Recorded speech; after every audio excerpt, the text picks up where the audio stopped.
The fluorescent lights of Metro Tech Solutions conference room seemed particularly harsh that morning. I adjusted my blazer, still a bit loose after my 3-month hospital stay, and tried to focus on my boss Richard Thompson's face as he delivered what he clearly thought was my professional eulogy. Performance issues, extended absence, company priorities. The words floated around me like leaves in autumn. But I wasn't really listening. Instead, I was thinking about the irony of it all. How just 6 months ago, I had landed Metrotech its biggest medical technology contract in history, the very contract that had eventually saved my life. My name is Emily Chen, and at 34, I never expected to be both a cutting-edge biomedical engineer and a cancer survivor in the same year. But life has a way of writing stories we never see coming. Are you even listening, Emily? Richard's sharp tone cut through my thoughts. His perfectly pressed suit and manicured nails screamed of the success he'd built on others' work, my work. Yes, Richard, I understand perfectly. My voice was calm, steadier than I expected. You're terminating my position due to my extended medical leave. He smiled, that practiced corporate smile that never reached his eyes. Let's call it a mutual parting of ways. Your condition has clearly impacted your ability to maintain the standard of excellence Metrotech demands. Around the conference table, my colleagues, people I'd worked alongside for 5 years, suddenly found their notebooks fascinating. All except Jessica from marketing, who couldn't quite hide her smirk. She'd been gunning for my project director position since day one. Your medical leave has cost the company significant delays, Richard continued, warming to his theme. The Morgan Hospital contract alone has been proceeding exactly on schedule. I interrupted quietly, as per the weekly reports I submitted from my hospital bed. Richard's jaw tightened. He hated being interrupted. Reports that needed extensive revision and oversight. Jessica has been instrumental in keeping things on track. Ah, there it was. Jessica's smirk widened into a full smile. I thought about the nights I'd spent in my hospital room, laptop balanced on my knees, refining the neural interface algorithms for the new surgical guidance system. The nurses had scolded me, saying I needed rest. But the work had given me purpose during the darkest days of my treatment. Of course, I said, reaching for my laptop bag. I'll clean out my office immediately. That would be best. Richard stood, signaling the end of the meeting. Security will escort you. Standard procedure, you understand. As if I might what? Steal the technology I'd invented? The irony would have made me laugh if it weren't so painful. I was halfway to the door when it swung open and my heart nearly stopped. Dr. Catherine Morgan, Chief of Surgery at Morgan Memorial Hospital and our $50 million contract holder, stood in the doorway. Her elegant gray suit contrasted sharply with the memory I had of her in surgical scrubs, leaning over me 4 months ago, telling me they'd caught the cancer just in time. Emily. Her warm smile froze as she took in the scene. The security guard, my laptop bag, Richard's carefully blank expression. I hoped I'd find you here. I wanted to discuss the neural response modifications you suggested during your last treatment session. They're absolutely brilliant. Richard's head snapped up. Treatment session. Dr. Morgan's eyebrows rose. Yes, Emily didn't tell you. She refined the entire surgical guidance interface during her chemotherapy. Said all that time in the scanner gave her new insights into neural mapping. She turned to me. Those modifications you suggested, they've reduced surgical error rates by 47% in initial trials. The medical board is astounded. The silence in the room was deafening. I could practically hear the gears turning in Richard's head as he realized what he'd done, what he'd lost. Emily was just, he began, being fired. I finished for him. For taking too much medical leave, while redesigning your surgical system. During my cancer treatment, at your hospital, each period felt like a nail in Richard's professional coffin. Dr. Morgan's warm smile turned arctic. Is that so? She placed her briefcase on the conference table with deliberate care. Well, that's fascinating timing, considering I came here today to discuss expanding our contract. The medical board was so impressed with Emily's innovations. They wanted to implement the system across our entire hospital network. $100 million deal minimum. Jessica's smirk had vanished. Richard's face had gone from red to white so fast it was almost impressive. Perhaps we should discuss this in my office, he suggested weakly. Oh, I don't think that will be necessary. Dr. Morgan's voice could have frozen hydrogen. Emily, would you join me for coffee? I believe we have a great deal to discuss about your future, and Metro Tech's future too, though that may need to be discussed with my lawyers present. I stood there for a moment, looking at the faces around me. These people who had been my colleagues, who had watched me work myself to exhaustion building something revolutionary, who had said nothing as I was cast aside. I'd love to, I said, shouldering my laptop bag. I know a great place just down the street. As Dr. Morgan and I walked out, I heard Richard's voice, slightly desperate. Emily, wait. But I didn't wait. I didn't look back, because sometimes the best revenge isn't about getting even. It's about moving forward, about taking your brilliance somewhere it will be truly valued. And as Dr. Morgan and I stepped into the elevator, I caught a glimpse of myself in the mirrored walls. I looked different than I had 6 months ago. Thinner, yes, but also stronger somehow. More certain. You know, Dr. Morgan said as the doors closed, I'm not just interested in buying your technology. I'm interested in building something entirely new, something that could change medical technology forever. She paused, studying me. How would you feel about starting your own company? I smiled, thinking about all the ideas I'd sketched out during those long nights in the hospital, ideas that went far beyond what Metro Tech could ever envision. I think, I said carefully, that would be exactly what the doctor ordered. The elevator doors opened to the lobby, and with them, opened the first chapter of my new story. Richard and Metro Tech were already fading into the past, becoming nothing more than a reminder that sometimes our worst moments can lead us to our greatest opportunities. But this was just the beginning. As Dr. Morgan and I walked out into the bright morning sunlight, I knew that the real story, my story, was just beginning to unfold. 6 months after walking out of Metro Tech's glass doors, I sat in a very different conference room.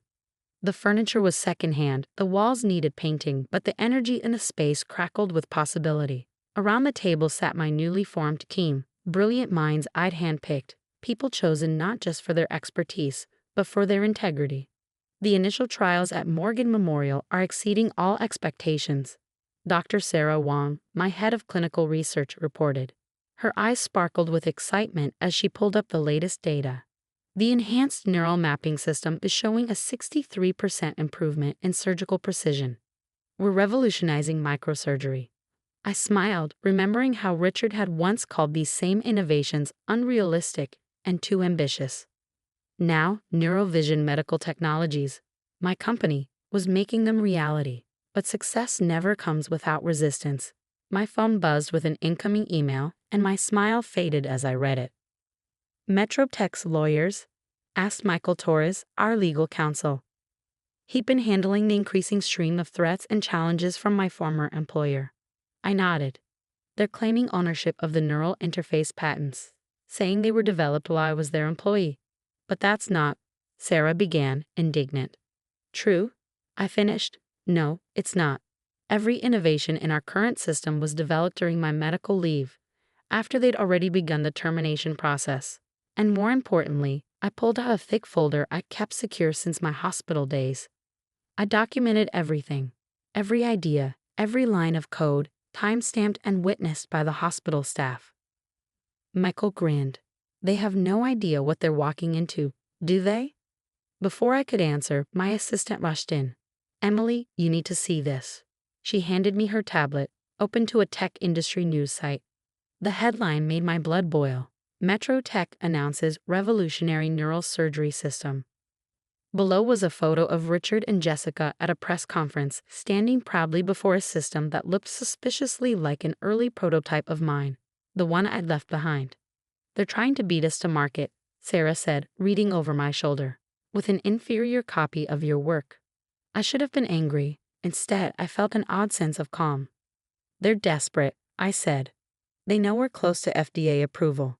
They're trying to undermine us before we can launch. What do we do? Asked James Chen, our head of development. He'd left a cushy job at a major tech firm to join my startup, believing in my vision.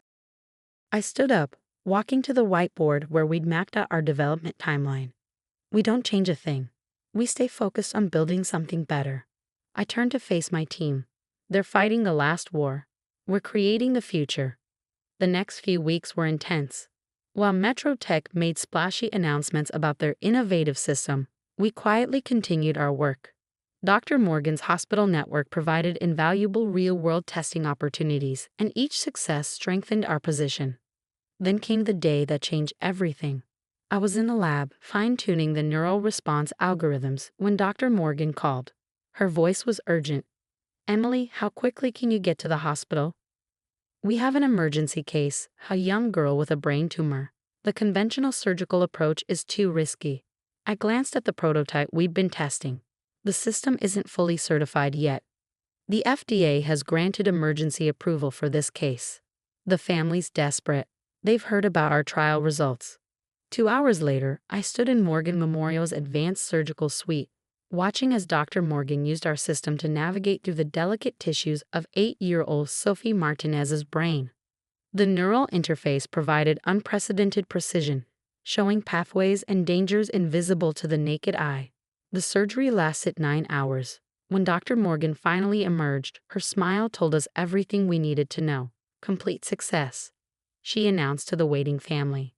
"The tumor is gone, with minimal impact to surrounding tissue."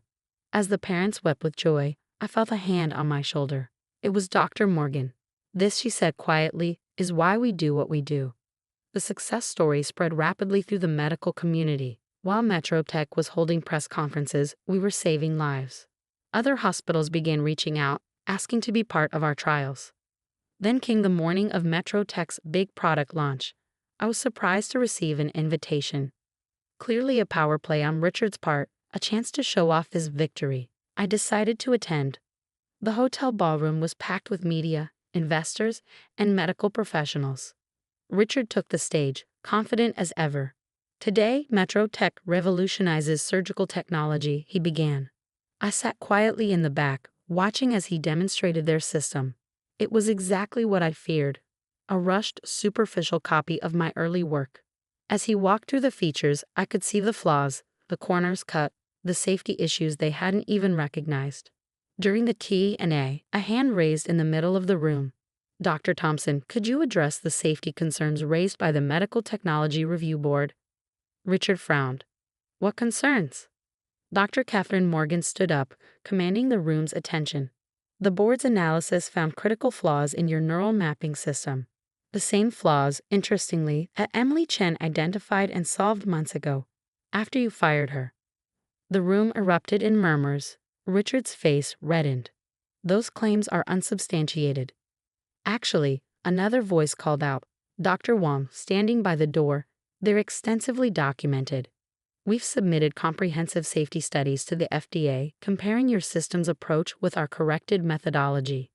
"Your system?" Richard sputtered. That was my cue. I stood up. "Yes, Neurovision's system. The one that just saved Sophie Martinez's life last week. The one that's already been approved for expanded trials across 6 major hospital networks." The room's attention shifted to me. Foams came out as reporters recognized the story unfolding before them. "Would you care to explain the differences between the systems?" asked a journalist in the front row. I walked to the stage, each step measured and confident. Richard had no choice but to step aside. For the next 20 minutes, I walked through the technical details, the safety innovations, the real-world results.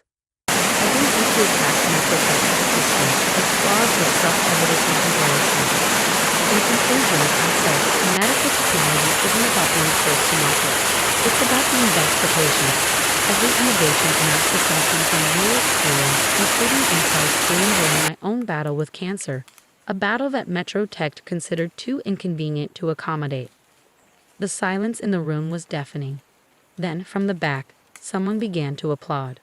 The sound spread until it filled the ballroom.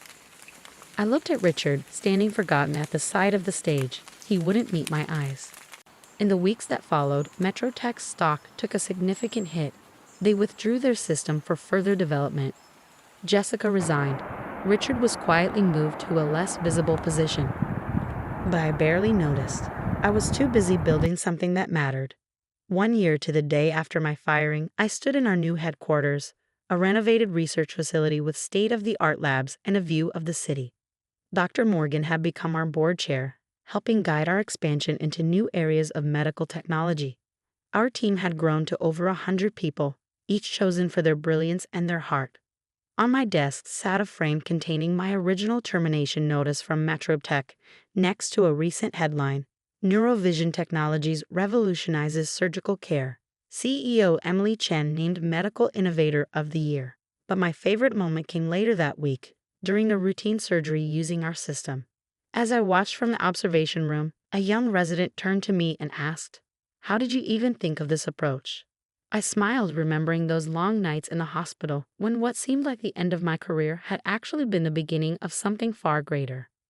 Sometimes, I told her, the best innovations come when you're forced to see things from a completely new perspective. And as I watched our technology help guide another successful surgery, I realized that the greatest revenge against those who try to diminish you isn't proving them wrong. It's soaring so far beyond their limited vision that they become nothing more than a tiny footnote in your story of success. The lawsuit from MetroTech was eventually dropped. They couldn't fight against the overwhelming evidence and public opinion. Richard, I heard, started a consulting firm, though he carefully avoids any mention of his time overseeing medical technology development. As for me, I recently approved our company's new policy: unlimited medical leave for any employee battling serious illness, with guaranteed job protection and flexible work arrangements. Because sometimes the worst moments in our lives are made us feel our greatest accomplishments if we're just given the chance to prove it. Dr. Morgan still teases me about that day she walked into my silence.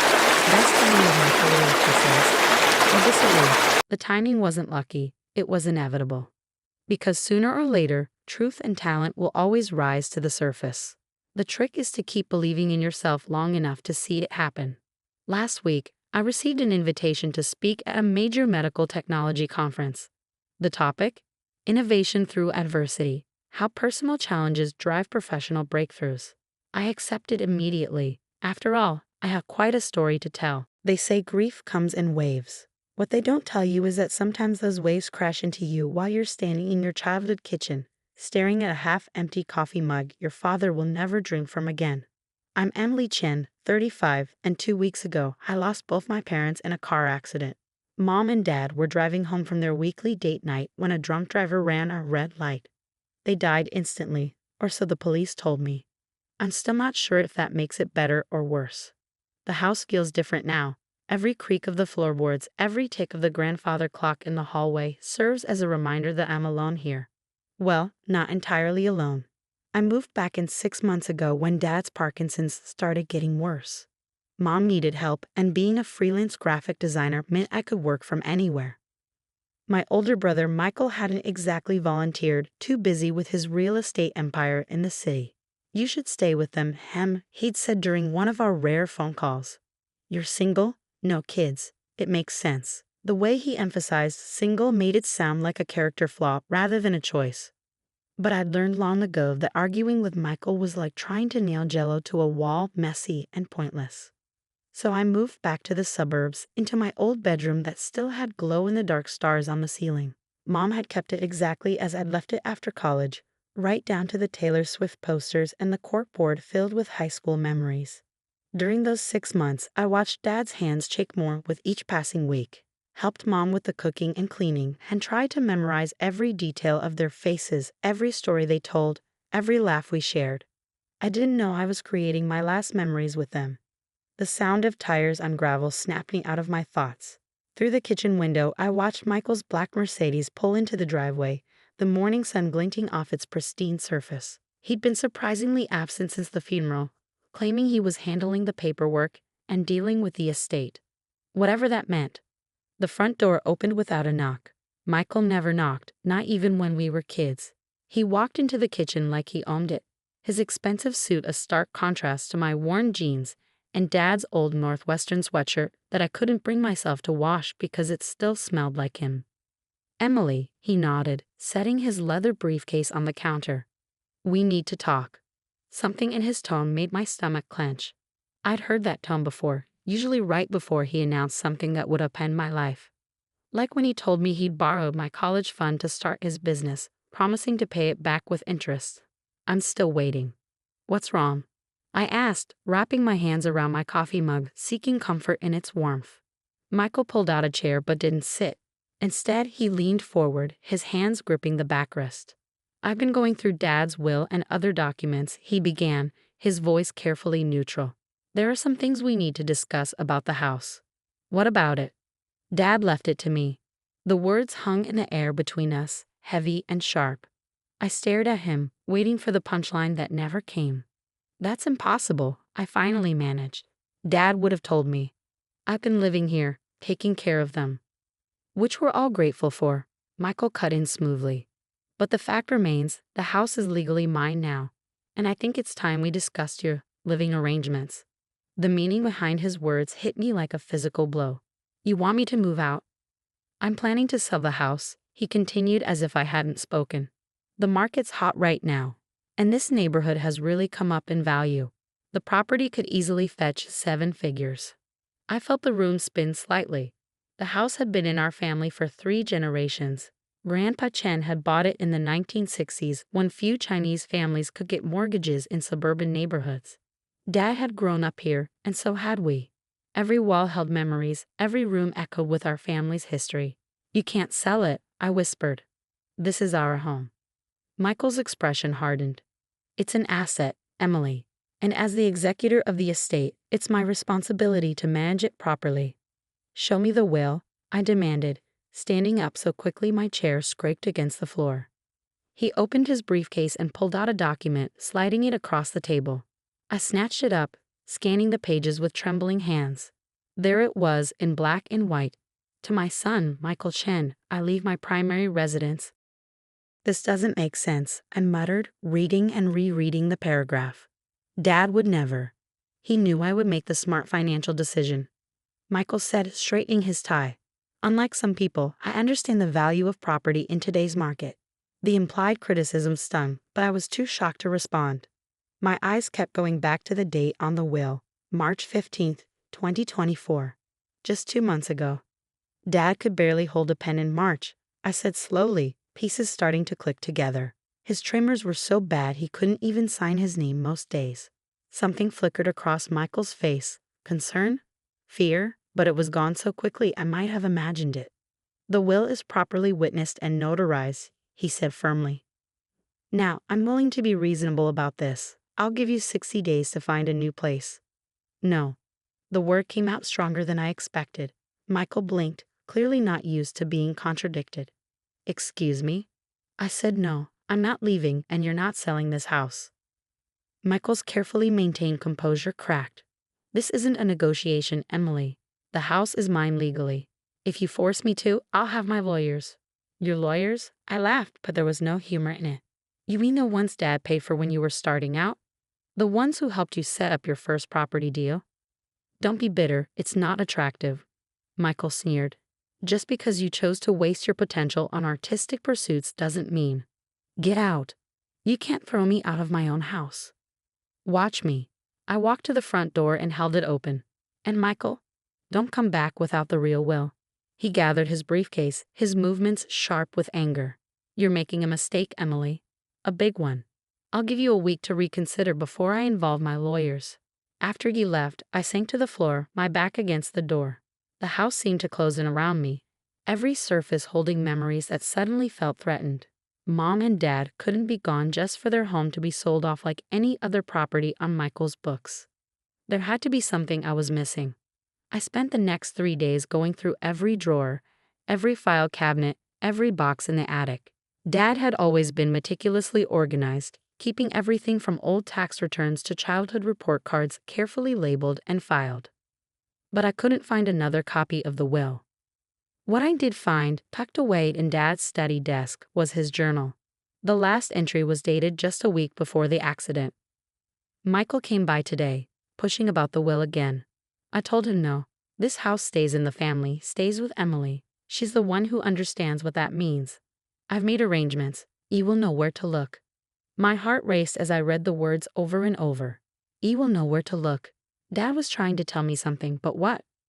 I closed my eyes, thinking back to all the times Dad had shared family stories with me during those last months. He'd been especially nostalgic, showing me old photos, telling me about Grandpa Chen's struggles and triumphs. One story kept coming back to me, about how Grandpa had built a hidden safe behind the fireplace when he first bought the house, worried that banks wouldn't protect a Chinese family savings back then. Always good to have a backup plan, Dad had said, giving me that knowing look I never quite understood. Until now. I rushed to the living room, my heart pounding. The fireplace was original to the house, its brick facade unchanged since the 1960s. I ran my hands over the rough surface, pressing and prodding until, there. A slight give in one of the bricks, almost imperceptible unless you knew what you were looking for. The hidden panel swung open with a soft click, revealing a small safe I'd never known existed. My hands shook as I input the combination. My birthday, just like Dad used for everything important. The door opened with a quiet creak. Inside was a manila envelope, sealed and labeled in Dad's shaky handwriting. The Real Will 2024. I opened it carefully, my breath catching as I read the contents. This one was different from the one Michael had shown me. Very different. Not only did it leave the house to me, but it also contained something else. Documented proof that Michael had been embezzling from Dad's accounts for years, using forged signatures to transfer hundreds of thousands of dollars to his real estate ventures. "Oh, Michael," I whispered, understanding dawning. "What have you done?" The house phone rang, making me jump. Michael's number flashed on the caller ID. "Changed your mind yet?" he asked without preamble when I answered. "My lawyers are drawing up the eviction papers as we speak." I thought about the documents in my hands, about Dad's last message to me, about everything Michael had taken from our family over the years. "Actually," I said, my voice steady, "I think we need to have another talk. And this time, Michael, you might want to bring those lawyers of yours. They're going to want to see what I found in Dad's safe." The silence on the other end of the line was deafening. Part 2. The next 48 hours passed in a blur of activity. I scanned every document from the safe, made multiple copies, and stored them in different locations. Years of dealing with Michael had taught me to always have backups. I also called Sarah Martinez, Dad's longtime attorney who had mysteriously retired right around the time the suspicious will appeared. "I've been waiting for your call," she said when I explained what I found. Her voice carried a mix of relief and resignation. "Your father contacted me in February, worried about some irregularities in his accounts. When I started looking into it," she paused. "Let's just say your brother made it very clear what would happen to my law license if I didn't cooperate." "He threatened you?" "Blackmail is such an ugly word," Sarah replied dryly. "But yes, he fabricated evidence suggesting I had mishandled client funds. Said he'd report me to the Bar Association unless I stepped aside and let his new attorneys handle everything." My hands clenched around the phone. "Will you help me now?" "Emily, I've kept detailed records of everything, including recordings of Michael's threats. I may be retired, but I still know how to protect myself and my clients."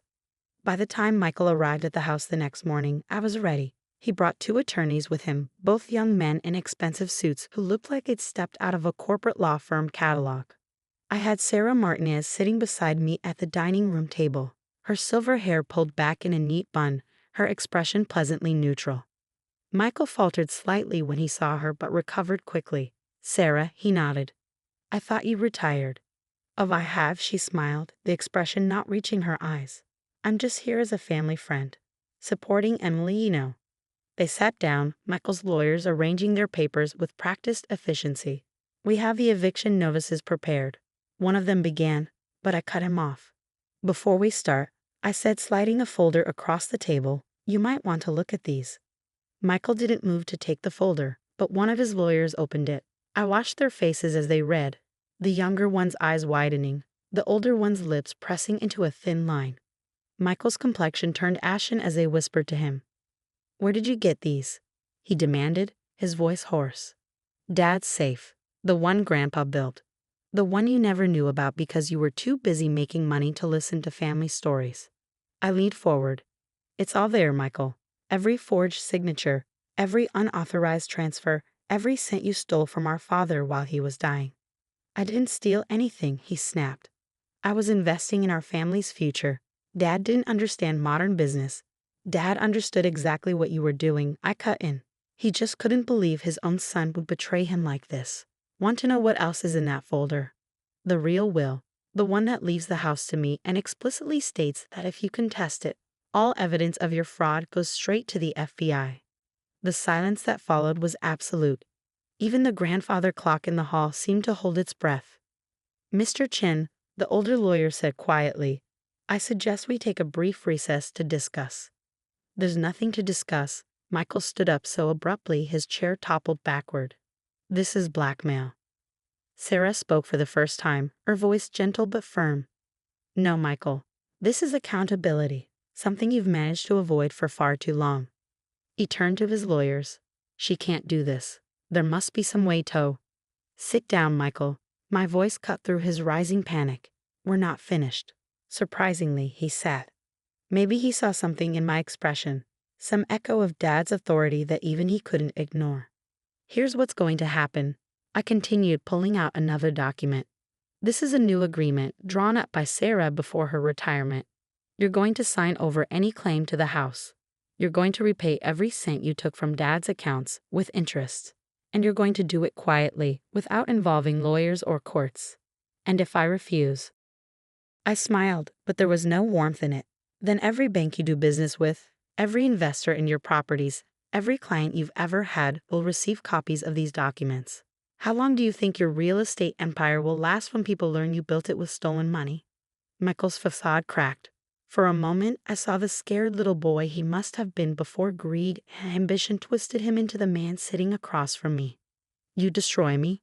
Your own brother? Like you tried to destroy me, steal my home, erase our family's history. I shook my head. I'm not destroying you, Michael. I'm giving you a chance to make things right. More than you deserve, really. His lawyers huddled with him in a corner of the room, their whispered conversation intense. Sarah squeezed my hand under the table. Finally, Michael returned to his seat. I'll sign, he said, his voice hollow. But I want something in return. You're not really in a position to negotiate. Just don't tell Mom's family. Please, they don't need to know about any of this. The request surprised me. Michael had never seemed to care much about our mother's relatives, rarely attending family gatherings on that side, but looking at him now, I saw something I hadn't expected. Shame. Fine, I agreed. As long as you honor every part of this agreement, what happened here stays between us. The next hour was spent signing papers, transferring accounts, making arrangements for repayment. When it was done, Michael stood to leave, his shoulders slumped in defeat. Emily, he paused at the door. I convinced myself I deserved it all, that I was smarter, worked harder, knew better than everyone else. I didn't think about family. I finished for him. About trust. About the fact that success doesn't mean anything if you destroy everyone who loves you to get it. He nodded, unable to meet my eyes. Goodbye, Michael. After they left, Sarah helped me pack up the documents. Your father would be proud, she said softly. He always said you were the one who truly understood what family means. I looked around the living room, at the photos on the wall spanning 3 generations of Chens. Mom and Dad on their wedding day, Grandpa Chen standing proudly in front of the house. Michael and me as children, before money and ambition drove us apart. What happens now? I asked, suddenly feeling very tired. Sarah smiled. Now, my dear, you live. You honor your parents' memory. You make this house a home again. That was 6 months ago. The house feels different now, but in a good way. I've repainted some rooms, planted a garden like Mom always wanted, started hosting weekly dinners for Mom's family, keeping my promise not to tell them about Michael, but making sure our family bonds stay strong. Michael keeps his distance, though he's been making the repayment transfers on schedule. Sometimes I see his car drive slowly past the house. But he never stops. Maybe someday we'll find a way to be family again. But for now, this distance feels right. Last week, I was cleaning out Dad's study and found another entry in his journal, one I'd missed before. It was dated just days before the accident. Washed Emily in the garden today, planting those roses Ming always wanted. She thinks I'm napping, but I see her. See how she loves this place, understands what it means. Michael wants to know where the new will is. Keeps asking about the house. But I've made sure Emily will find what she needs when the time comes. My daughter is stronger than she knows. Just like her grandfather, she'll protect what matters. I closed the journal, tears blurring my vision. Outside, the roses Mom never got to see were starting to bloom. In the hallway, Grandpa Chen's clock chimed the hour. its sound echoing through the house that 3 generations of my family had called home. Some people say a house is just wood and brick, just an asset on a balance sheet. But they're wrong. A home is built from memories, from love, from the stories passed down through generations. And sometimes, if we're lucky, it becomes a fortress protecting not just our possessions, but our family's legacy. I'm Emily Chin, and this is my home. Not because a will says so, but because 3 generations of my family lived and loved here. Because my father trusted me to protect it. Because even when the walls echo with loss, they also whisper of hope, of continuity, of belonging. And no amount of money in the world can buy that.